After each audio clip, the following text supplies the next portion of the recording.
যখন মাইয়িতকে কবরে শোয়ানো হয় তখন সে তাকে দাফন করে যাওয়া ব্যক্তিদের হাঁটার খসখস আওয়াজ শুনতে পায়। এরপরে তাকে যখন শুইয়ে দেওয়া হয়, সে যদি মুমিন ব্যক্তি হয় তাহলে তার মাথার দিকে তার সালাত এসে দাঁড়িয়ে যায়।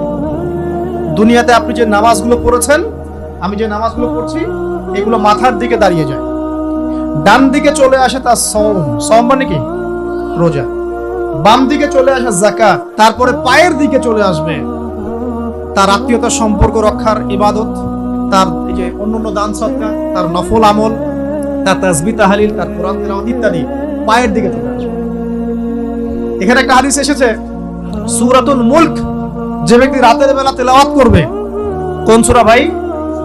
তাবারাকাল্লাযী বিয়াদিহিল মুলক ওয়া হুয়া আলা কুল্লি শাইইন কাদির। এই সূরা যে ব্যক্তি রাতের বেলা করে তেলাওয়াত করবে, ইনশাআল্লাহ সূরা মুলক ও কবরে তার সাথে থাকবে এবং কবর আযাব থেকে সূরা মুলক তাকে বাঁচাবে ইনশাআল্লাহ। আমি বুঝাচ্ছি যে কি অবস্থাটা হবে। এবার দুজন ফেরেশতা মাথার দিক থেকে আসবেন, আসতে চাইবেন, সালাত বলবে এখান দিয়ে আসা যাবে না, এদিক দিয়ে আসা যাবে না। ডান দিক দিয়ে আসতে চাইবেন, এদিক দিয়ে আসা যাবে না। বাম দিক দিয়ে আসতে চাইবেন, যাকাত বলবে এদিক দিয়ে আসা যাবে না। পায়ের দিক দিয়ে আসতে চাইবেন, আমলগুলো বলবে এদিক দিয়ে আসা যাবে না। তখন যাই হোক তারা আসবেন। এটা তাদের এটা কথা কি? এটা কথাটা হচ্ছে যে সালাতের গুরুত্ব, মানে সে সালাত আদায় করেছে, সে আমার হক আদায় করেছে, আমি তার পক্ষে আছি, পক্ষে বোঝাচ্ছে। রোজা বলবে আমি ওর পক্ষে আছি, তাকে আপনি কোনো শাস্তি দিবেন না, আমি তার পক্ষে আছি। আপনারা দুজন তাকে শাস্তি দিবেন না, আমি যাকাত তার পক্ষে আছি, এটা পক্ষে থাকার কথা। তারপরেও তারা আসবেন, চোখগুলো হবে নীল এবং কালো বর্ণ, নীলাভ চোখের কালো। মুনকার নাকি উঠে বসিয়ে দেওয়া হবে। এবার তিনটা প্রশ্ন। প্রথমে প্রশ্ন হচ্ছে কি, মান রব, তোমার রব কে? তখন মুমিন বান্দা বুক ফুলিয়ে বলবে রব্বি আল্লাহ, আমার রব কে? আল্লাহ। পৃথিবীতে যে ব্যক্তি আল্লাহর সাথে শিরিক করে নাই, আল্লাহ তাওহীদের উপর থেকেছে এবং তার উপরে মৃত্যুবরণ করেছে, ইনশাআল্লাহ সে ব্যক্তি এর উত্তর নির্দ্বিধায় দিতে পারবে। আর দুনিয়াতে যে বা যারাই আল্লাহর সাথে শিরিক করবে, আল্লাহর সাথে শিরকের পাপে লিপ্ত হবে, ওই অবস্থায় মারা যাবে, তাওহীদের উপর থাকবে না, কোশ্চিন কালেও মান রব্বুক উত্তর দিতে পারবে? পারবে না। তারপর প্রশ্ন হয়ে যাবে মা দীনুক, তোমার দিন কি ছিল? মুমিন বান্দা উত্তর দিবে কি? দিন ইয়ান ইসলাম, আমার দিন ছিল ইসলাম। এখানে শুনে রাখেন, পৃথিবীতে যারা ইসলামকে পরিপূর্ণরূপে পালন করবে তারাই এই উত্তর দিতে পারবে ইনশাআল্লাহ। যারা ইসলামকে ঠাট্টা বিদ্রুপের হাসি তামাশার পাত্র বানিয়েছে, মন চাইলে কিছু করি, মন চাইলে কিছু করি না, সহজগুলো একটু আমল করি, বাকি কিছুর আমল ধারি না, হ্যাঁ, নামাজ পড়ি, সুদ ছাড়তে পারি না, ঠিক আছে, বছর বছর উমরা করি, এদিকে ঘুষ দুর্নীতি ছাড়তে পারি না, ইসলামকে ঠাট্টা তামাশার পাত্র বানিয়েছে, এরা কোশ্চিন কালে উত্তর দিতে পারবে না মা দিন। দিনে পরিপূর্ণরূপে ইসলামে প্রবেশ করতে বলেছেন আল্লাহ রাব্বুল আলামিন। যারা পরিপূর্ণরূপে ইসলামে প্রবেশ করবে এবং ইসলামের প্রতিটা মৌলিক বিধান মেনে চলবে, ইনশাআল্লাহ তারা এর উত্তর দিতে পারবে। এরপরে আসবে তৃতীয় প্রশ্ন। নবী সাল্লাল্লাহু আলাইহি ওয়াসাল্লামকে দেখানো হবে। যখন দেখানো হবে তখন সূর্য যখন ডুবে যায়, যে দৃশ্যটা আমরা দেখতে পারি না, ওই দৃশ্যটা ভেসে উঠবে এবং মুমিন বান্দা অস্থির হয়ে যাবে, বলবে আমাকে ছেড়ে দাও, আমি নামাজ পড়বো। সুবহানাল্লাহ। তার কারণ তার কাছে মনে হবে যে আসরের ওয়াক্ত হয়ে গেছে, আসরের ওয়াক্ত হয়ে গেছে, আসরের ওয়াক্ত চলে যাচ্ছে, আমাকে নামাজ পড়তে হবে। চিন্তা করেছেন? ওই যে একটা হাদিস আছে না, যে 7 শ্রেণীর মানুষকে আল্লাহ রাব্বুল আলামিন আরশের ছায়া ছায়া দিবেন, তার মধ্যে এক শ্রেণীর মানুষকে যার অন্তর মসজিদের সাথে ঝুলে থাকে, তার মন মসজিদের সাথে ঝুলে ছিল, এই সূর্য ডুবে গেল বলে আমাকে ছেড়ে দাও, আমি নামাজ পড়তে যাব। তখন ফেরেশতারা বলবেন তোমাকে নামাজ পড়তে দেয়া হবে, তবে তার আগে তুমি এর উত্তর দাও। কি উত্তর? এই ব্যক্তির দিকে তাকাও। তখন নবী সাল্লাল্লাহু আলাইহি ওয়াসাল্লামকে দেখানো হবে, সাল্লাল্লাহু আলাইহি ওয়াসাল্লাম দরুদ পড়বেন। বলা হবে যে এই ব্যক্তির সম্পর্কে তোমার কি ধারণা? মান হাযা রাজুলু বুইসা ফিকুম, এই ব্যক্তি কে, যাকে তোমাদের কাছে পাঠানো হয়েছিল? মুমিন ব্যক্তি নির্দ্বিধায় বলে দিবে যে তিনি হচ্ছেন আমার নবী মুহাম্মদুর রাসূলুল্লাহ সাল্লাল্লাহু আলাইহি ওয়াসাল্লাম। দেখুন, পৃথিবীতে যে বা যারাই নবী সাল্লাল্লাহু আলাইহি ওয়াসাল্লামের সুন্নতের উপর আমল করবে, ইনশাআল্লাহ সে তার উত্তর দিতে পারবে। দুনিয়াতে যারা নবীর সুন্নতের 5 পয়সা পরোয়া করছে না, তার আদর্শের 5 পয়সা দাম দিচ্ছে না, তারা কোশ্চিনকালে উত্তর দিতে পারবে না। নাম হতে পারে আব্দুর রহমান, আব্দুর রহিম, নবীর সুন্নতের ধার ধারে না, তারা উত্তর দিতে পারবে। নবীর সুন্নতের গুরুত্ব কত গভীর, এটা আমাদেরকে এখান থেকে বুঝতে হবে। তাই প্রিয় যুবক ভাইরা, মুসলিম ভাইরা, আমাদের জীবনটাকে নবীর আদর্শ এবং সুন্নতে ঢেলে সাজাতে হবে। সকাল থেকে সন্ধ্যা পর্যন্ত প্রতিটা কাজ করবো কার তরিকায়? রাসূলের তরিকা। নামাজ পড়বো তার তরিকায়, রোজা, সিয়াম, হজ, যাকাত, আমল, মুআমালাত, আখলাক সব কার তরিকায়? নবী সাল্লাল্লাহু আলাইহি ওয়াসাল্লামের তরিকা অনুযায়ী ইনশাআল্লাহ। আল্লাহ পাক তৌফিক এনায়েত করুন, আমিন। এবার ফেরেশতা দুইজন জিজ্ঞাসা করবেন অবাক হয়ে, যে তুমি কিভাবে এটা জানলে? তুমি কিভাবে এই 3টা প্রশ্নের উত্তর দিতে পারলে? কারণ বেশিরভাগ মানুষ তো উত্তর দিতে পারবে না, বেশিরভাগ মানুষই এই উত্তর দিতে পারবে না। কারণ কিয়ামতের মাঠে 1999 জন মানুষ জাহান্নামে যাবে, নাউজুবিল্লাহ। তো এটা কঠিন পরীক্ষা। আল্লাহ রাসূল সাল্লাল্লাহু আলাইহি ওয়াসাল্লাম বলেছেন যে নিশ্চয়ই তোমাদেরকে এখানে পরীক্ষায় ফেলা হবে, আর তোমরা যদি এই পরীক্ষা জেনে তোমাদের মৃতদেরকে দাফন করা থেকে বিরত না থাকতে, তাহলে আমি তোমাদেরকে শুনিয়ে দিতাম কবরে কেমন পরীক্ষা হয়। মানে যদি আমরা শুনতে পারতাম যে কবরে কেমন পরীক্ষা হয়, আমরা ভয়ে আমাদের মৃতদেরকে দাফন পর্যন্ত করতাম। এটা নবীজি বলছেন সাল্লাল্লাহু আলাইহি ওয়াসাল্লাম। তাকে জিজ্ঞাসা করা হবে যে তুমি কিভাবে জানলে এটা? বেশিরভাগ মানুষ তো পারে না উত্তর দিতে। তখন সেই ব্যক্তি বলে বসবে, সেই ব্যক্তি বলবে যে করাতু কিতাব আল্লাহ, আমি আল্লাহর কিতাব এই কোরআন পড়েছি।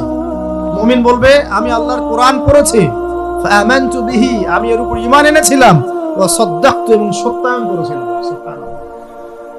অতএব দুনিয়াতে যারা দ্বীনের জ্ঞান অর্জন করছে না, কোরআন পড়ছে না, হাদিস পড়ছে না, পড়াশোনার চেষ্টা করছে না, জানার চেষ্টা করছে না, কবরে পাওয়া ডিফিকাল্ট আছে। এটা একটা অন্যতম প্রশ্ন।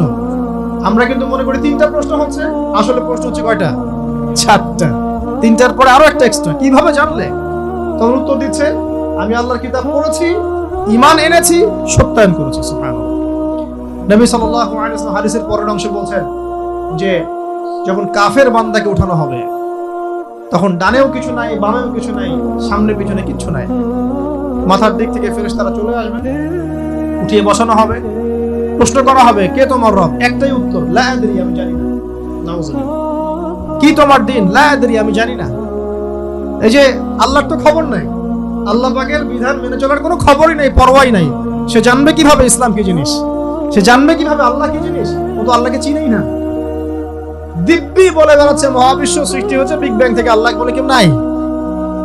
মানুষ সৃষ্টি হয়েছে বান্দর থেকে, নাউজুবিল্লাহ। ওই যে ডারউইনের মতবাদ, থিওরি অফ এভলিউশন নাকি? হ্যাঁ, তাই তো মনে হয়। অনেকদিন আগে পড়ছি ভাই, ভুলে গেছি। তো যাই হোক, মানুষ তো আল্লাহকে চিনছে না। এখনো মানুষ মনে করছে যে আল্লাহ বলতে কেউ নাই। এবং এই মুক্ত চিন্তার নামে, বাক স্বাধীনতার নামে নাস্তিকতার যে চর্চাটা বেড়েছে বাংলায়, এটা আশঙ্কাজনক। বড় বড় বিশ্ববিদ্যালয় থেকে পড়ে আসছে, অনেক সময় দেখলাম বড় বিশ্ববিদ্যালয়ের প্রফেসর, সে বলছে যে মহাবিশ্ব বিগ ব্যাং দিয়ে সৃষ্টি হয়েছে, সৃষ্টিকর্তা নাই। তো মুসলিম বিজ্ঞানীর একটা কথা বলতেন যে মানুষ বিজ্ঞান সম্পর্কে অল্প জানলে নাস্তিক হয়ে যায়, আর অনেক গভীর জ্ঞান অর্জন করলে আল্লাহর কাছে আত্মসমর্পণ করে। খেয়াল করে দেখবেন, ডক্টর, ইঞ্জিনিয়ার যারা বড় বড় লেভেলে চলে গেছেন, অনেক সিনিয়র, তারা কিন্তু বেশিরভাগ নামাজি দেখবেন, নামাজ পড়ে, দান সদকা করে, সমাজ কল্যাণমূলক কাজ করে। তারা কিন্তু রোগীর সেবা করতে গেলেও বলে যে নামাজ পড়িয়েন, রোজা রাখিয়েন। তারা কিন্তু বলে। অনেক ডক্টর আমি দেখেছি, যারা যত বেশি গবেষণা করে তারা তত বেশি আস্তিক হয়ে যায়, আর টুটাফাটা গবেষণা করলে নাস্তিক হয়ে যাবে। কত প্রশ্ন, ইসলামের এটা কেন, ওইটা কেন, ইসলামে বহুবিবাহ কেন, হ্যাঁ ইসলামে কি পর্দার বিধান কেন, তারপর ইসলামে এত রেস্ট্রিকশনস, এত বাইন্ডিংস কেন, হ্যাঁ স্বাধীনতা নাই কেন, কত প্রশ্ন। ইসলামের এগেইনস্টে কত তীর এখন ছোড়া হচ্ছে। তো এই ব্যক্তি কেমন করে উত্তর দিবে যে মাহদিনুক, তোমার দিন কি? আল্লাহর দিকে কত প্রশ্ন ছোড়া হচ্ছে, কত শিরকের পাপ আমরা করছি, অনেক সময় মুসলিম হয়েও শিরকের পাপ করছি। কিভাবে উত্তর দিবে? মানরব্য। 3 নাম্বার প্রশ্ন যখন করা হবে, এই ব্যক্তিকে দেখো দেখি, সে বলবে যে আমি জানি না এই ব্যক্তিকে, তবে শুনেছিলাম মানুষের মুখে শুনেছিলাম, মানুষ যা বলতো আমি তাই বলতাম। মানে সে রাসূল সাল্লাল্লাহু আলাইহি ওয়াসাল্লামের নাম শুনেছিল হয়তো না, কিন্তু তার সুন্নত বা আদর্শ কখনো মেনে চলে নাই, পারল না। এবার জান্নাতি ব্যক্তি হলে কি হতো, ওই যে সূর্য ডুবছিল যেখানে, তার দৃষ্টির সীমা পর্যন্ত কবরকে প্রশস্ত করে দেয়া হবে এবং জান্নাতের একটা দরজা তার কবরে খুলে দেয়া হবে। এটা কিভাবে করা হবে সেটা আল্লাহ পাক জানেন, এটার ব্যাখ্যা করার জ্ঞান আল্লাহ আমাদেরকে দেন নাই। যেই মানুষের ক্ষুদ্র জ্ঞানে মানুষ ব্যাকটেরিয়া ভাইরাস নিয়ে গবেষণা করতে হিমশিম খেয়ে যায়, সে মহাবিশ্বের স্রষ্টা নিয়ে কিভাবে গবেষণা করবে? আল্লাহ পাকের অসীম জ্ঞানের সামনে আমার জ্ঞান কি? খুবই ক্ষুদ্র। হাদিসে এসেছে বুখারী শরীফের মধ্যে যে একটা মহাসমুদ্রের মধ্যে যদি একটা পাখি এক ফোঁটা পানি উঠিয়ে নিয়ে যায়, ওই এক ফোঁটা পানি হচ্ছে মহাবিশ্বের জ্ঞান, আর বাকি পুরো মহাসাগর হচ্ছে আল্লাহ পাকের জ্ঞান। তো আমরা এই ক্ষুদ্র জ্ঞানের মানুষ হয়ে আল্লাহর জ্ঞানকে কেমন করে পেনিট্রেট করতে পারি? তো আল্লাহ পাক জান্নাতের দরজাগুলো খুলে দিবেন, একটা দরজা খুলে দিবেন, সেখান থেকে বাতাস আসবে, জান্নাতের নাজ নিয়ামত উপভোগ করতে থাকবে এবং তার রূহটাকে সবুজ রঙের পাখির আকৃতিতে জান্নাতে রেখে দেবে। ইল্লিন মানে ওখানে জান্নাতের নিয়ামত সে পাবে। এটাকে বলা হয় দারুল বারজাখ, বারজাখের জীবন। জীবন অনেকগুলো, একটা ছিল রুহের জগৎ। রুহের জগতে আমরা সবাই ছিলাম। শোনেন, রুহের জগতে যার সাথে যার বন্ধুত্ব ভালোবাসা গভীর ছিল, দুনিয়াতে তার সাথে তার ভালোবাসা বেশি। এটা হয়তো জানেন না, জানতেন হাদিসটা? রুহের জগতে যদি কখনো আপনার সাথে আমার দেখা হয়ে থাকে, দুনিয়াতে আপনার সাথে আমার দেখা হবে ইনশাআল্লাহ। রুহের জগতে যদি আপনার আমার মধ্যে ঘনিষ্ঠ ভালোবাসা থেকে থাকে, এখানেও ভালোবাসা হয়ে যাবে ইনশাআল্লাহ। এটা বলে আমি আবার তোমাদের বয়ফ্রেন্ড গার্লফ্রেন্ড ভালোবাসা বুঝাই নাই, ওই ভালোবাসার কথা বলি না। আবার রুহের জগতে বিদ্বেষ, এখানেও দেখবেন বিদ্বেষ। ওটা একটা জগৎ ছিল যেখানে আল্লাহ পাক সমস্ত আদম সন্তানকে সৃষ্টি করে তাদের রূহটাকে রেখেছিলেন এবং ওয়াদা নিয়েছেন। কি ওয়াদা? আল্লাহ পাক বলেছিলেন আলাস্তু বিরাব্বিকুম, সূরা আরাফের 182 নম্বর আয়াত পড়ে দেখবেন, 182 নম্বর আয়াত। আল্লাহ পাক বলেছিলেন যে আমি ওয়াদা নিয়েছিলাম, আলাস্তু বিরাব্বিকুম, আমি কি তোমাদের রব নই? আমরা সবাই বলেছিলাম বেলা ইয়া রব্বি, অবশ্যই আপনি আমাদের রব। দুনিয়াতে এসে আমরা ভুলে গেছি। এই ভুলে যাওয়াটা মনে করায় দেওয়ার জন্য আল্লাহ পাক আসমানি কিতাব নাজিল করেন, নবী রাসূল পাঠান, আমাদের কান পর্যন্ত ইসলামের দাওয়াত পৌঁছে দেন, যাতে আমরা মনে করতে পারি। এবার আসেন রুহের জগতের পর আসলাম এই যে দুনিয়ার জগৎ, দারুদ দুনিয়া। দুনিয়ার মধ্যে আছি হয়তো 50, 60, 70, 100 বছর হাইয়েস্ট। এরপর যাবে দারুল বারজাখ, বারজাখের জগৎ। পাপী ব্যক্তি হলে জাহান্নামের দরজা খুলে দেওয়া হবে আর জাহান্নামের সে আযাব ভোগ করতে থাকবে, এবং পুণ্যবান ব্যক্তি হলে জান্নাতের দরজা খুলে দেওয়া হবে এবং এর নাজ নিয়ামত সে ভোগ করতে থাকবে। তখন তাকে বলা হবে এটা জান্নাতের সেই জায়গা যেখানে তুমি থাকবে। এটা দেখার সাথে সাথে, শোনার সাথে সাথে তার যে খুশি উৎফুল্লতা আরো অনেক বেড়ে যাবে এবং সে কি করবে জানেন? সে পৃথিবীতে ফিরে আসতে চাইবে। সে বলবে আমাকে আমার পরিবার বর্গকে জানাতে দেন, আমাকে আমার পরিবার বর্গকে জানাতে দেন যে আমি ভালো আছি। তখন ফেরেশতারা তাকে বলবেন যে এটা সম্ভব না, তোমার এবং তাদের মাঝে দারুল বারজাখ আছে, তুমি এটা ভেদ করে যেতে পারবে না। তখন তার আত্মাটাকে ইল্লিনে দেওয়া হবে, একটা সবুজ পাখির আকৃতিতে জান্নাতে ঘুরে বেড়াবে। আর যদি জাহান্নামী হয় তাহলে যে বললাম দরজা খুলে যাবে, জাহান্নামের মর্মান্তিক আযাব তার দিকে আসতে থাকবে। কবর সংকুচিত হয়ে আসবে এমন ভাবে যাতে তার বাম পাজর ডান পাজরের ভিতরে এইভাবে ঢুকে যাবে। এই আযাব চলতে থাকবে ইলা ইয়াউমি ইউবআসুন, পুনরুত্থানের দিন পর্যন্ত। এখন এই যে হাদিসটা আপনারা শুনলেন, এই হাদিসটা ব্যক্তি কেন্দ্রিক নয় কি? এখানে তিনটা বিষয় আপনাকে ফোকাস করতে হবে আমাদেরকে। এক, তাওহীদ, আল্লাহ পাকের তাওহীদ। দুই, রিসালাত, রাসূলুল্লাহ সাল্লাল্লাহু আলাইহি ওয়াসাল্লামের রিসালাত, এবং আখিরাত, পরকাল। এই তিনটা বিষয় খুব স্বল্প কথায় বলছি। দেখুন, তাওহীদ কি? আল্লাহ পাকের একত্ববাদ। এক আল্লাহকে আপনি সৃষ্টিকর্তা মানবেন, রিজিক দাতা মানবেন, পালন কর্তা মানবেন, সন্তান দাতা, ভালো মন্দের মালিক, সমস্ত কিছুর মালিক কে? আল্লাহ। আল্লাহ আল্লাহ আমাকে বাঁচিয়ে রেখেছেন, আল্লাহ আমাকে মৃত্যু দিবেন, আল্লাহ আমাকে রিজিক দেন, আল্লাহ আমাকে সন্তান দিবেন, আল্লাহ আমার ভালোর মালিক, আল্লাহ মন্দের মালিক, আল্লাহ সমস্ত কিছুর মালিক। এই কনসেপ্ট পরিষ্কার থাকবে, লা ইলাহা ইল্লাল্লাহ পরিষ্কার থাকবে। সমস্ত বিষয় কার পক্ষ থেকে? আল্লাহর পক্ষ থেকে। তাওহীদ শর্ট সংক্ষিপ্ত কথায় বললাম তাওহীদ। এর মধ্যে তিনটা ক্লাসিফিকেশন আছে, রুবুবিয়্যাত, উলুহিয়্যাত, আসমা ও সিফাত।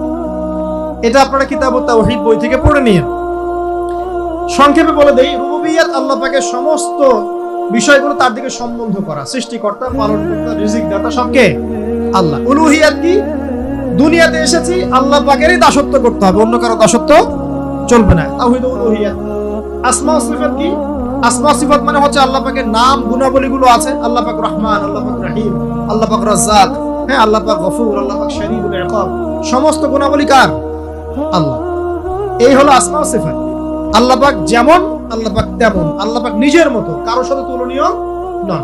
হুয়াল্লাহু আহাদ, একক, আল্লাহুস সামাদ, তিনি অমুখাপেক্ষী, লাম ইয়ালিদ ওয়া লাম ইউলাদ, তিনি জন্ম দেননি, জন্মিতও নন, ওয়া লাম ইয়াকুল লাহু কুফুয়ান আহাদ, তার সমতুল্য আর কিছুই নাই। আল্লাহ থেকে সবকিছু হয়, এটাই হলো তাওহীদ। এখন এর অপোজিশন কি? শিরক।